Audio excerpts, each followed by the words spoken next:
V okviru projekta Life Urca Pro Emis na Ljubljanskem barju izvajamo ukrepe za varstvo močvirske sklednice.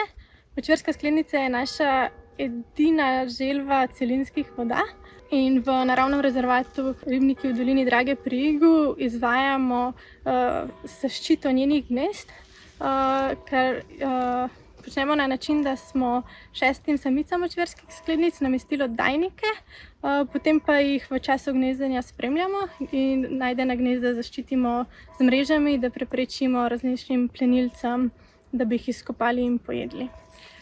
Poleg tega pa izvajamo tudi monitoring močvirske sklednice, da ugotavljamo rezultate teh akcij in v bistvu enkrat na mesec postavimo vrše na 10 mestih v Ribnikih, ki jih nato vsak dan preverjamo in na ta način ugotavljamo njeno številčnost na tem območju.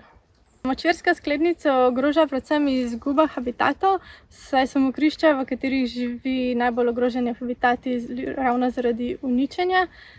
Poleg tega pa ogroža še uničevanje njenih gnezd strani kmetijske mehanizacije in pa vnos invazivnih tujerodnih želv v njene habitate. Močvirske sklednice lahko doživijo tudi več kot 60 let, tako da so po starosti primerljive lahko z ljudmi.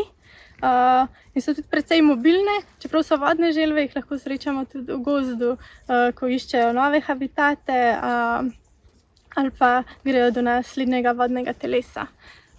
Poleg tega pa so zelo plašne in tudi na območjih, kjer jih je veliko prisotnih, zelo težko vidimo, ker nas one prej zaslišijo in pobegnejo v vodo. Močvirska sklednica je bila v preteklosti prisotna po celotni Sloveniji, ker so bili primerni habitati, v zadnje čase pa se več zgubljajo te habitate, tako da se trudimo tam, kar še vedno prisotna, omogočiti čim boljše pogoje za življenje, med drugim tudi v sklopu projekta Life Urca Pro Emis.